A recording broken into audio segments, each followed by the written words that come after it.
How about another joke, YouTube?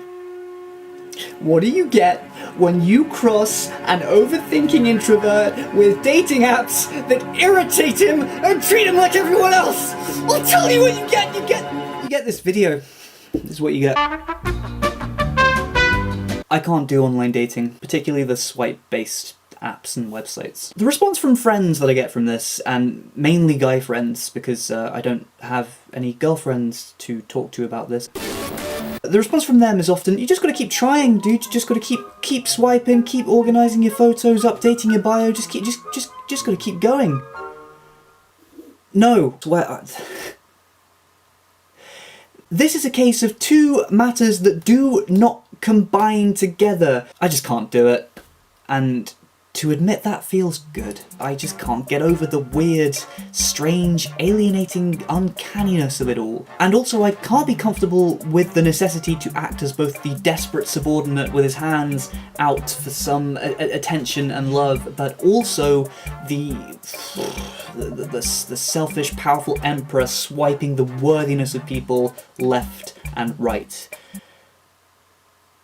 That was your left and right. When creating your profile, organising your photos, and answering the questions of whatever fucking algorithm you're banking your self-worth on, you are essentially a salesperson for the business known as you.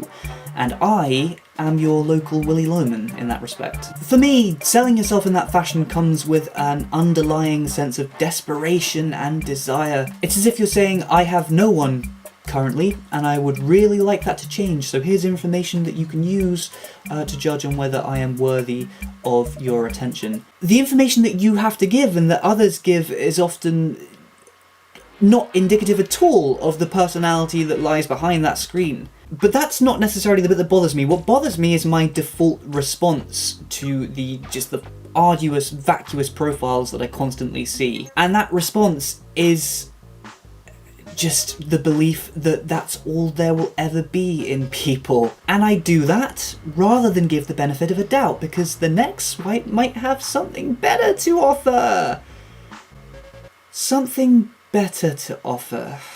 You know, I catch myself feeling that way and subsequently hate myself for being that superficial and judgmental. But that's what these apps require you to be. Judge, jury, and swiper of people who are just as interested, if not more so, as you at finding a connection, happiness, meaning. So, you're gonna show me how you squirt, or what? You swipe left because they didn't look your type. Swipe left because they weren't social smokers. Swipe left on being the hotter of the two. Swipe left on the place sometimes smelling of smoke. Swipe left, ultimately, on someone who could have helped you monumentally with an academic or even a personal problem. Swipe left on an unforgettable trip to Jerusalem.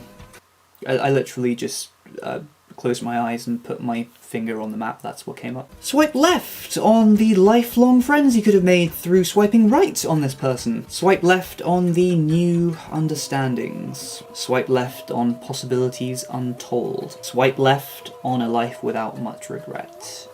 Who could ask for better?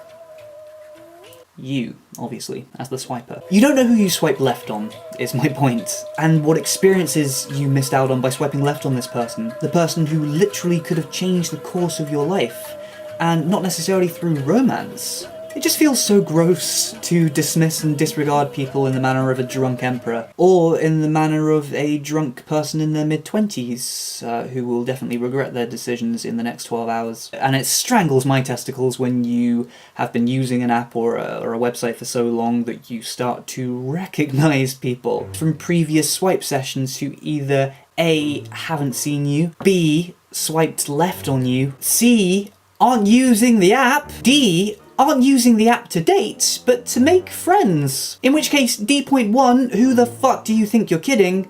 And D.2, if you really aren't kidding, then get the fuck off this app. Or E, actually aren't the people you recognise at first. No, you realise that there are only so many faces in the world. There are only so many combinations of clothing styles, hair choices, and even delicate features of the face to go around in the entire human race. And although these similarities that you notice say nothing of identical personalities, you're never going to know that through using the app. And what are you left with, other than the reminder that experience itself is limited? And to quote a line from Horace and Pete's, that love is rare and it probably won't happen to you ever. That website or that app is still your only hope, despite everything. Despite the big lies that you and others tell yourself are white lies. The endless requests for humour, as if to say if a joke doesn't quite land, that's game over for you. The left swipe on account of being a pound or two past someone's preference.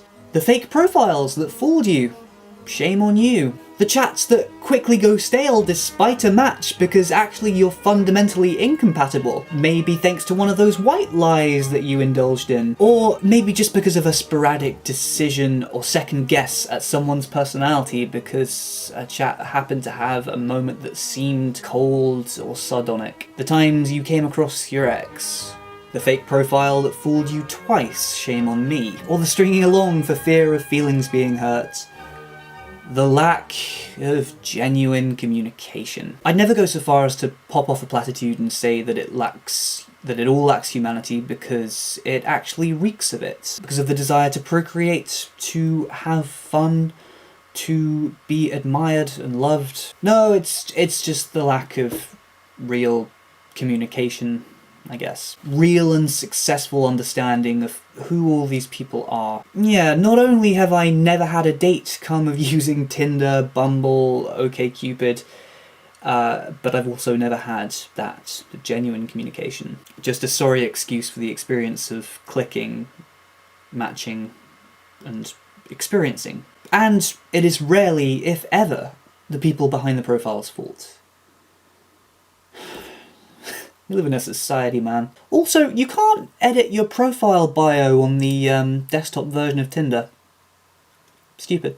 First world problems, they breed in my head. Ethical contradictions between my actions and what I've said. I should just shut my mouth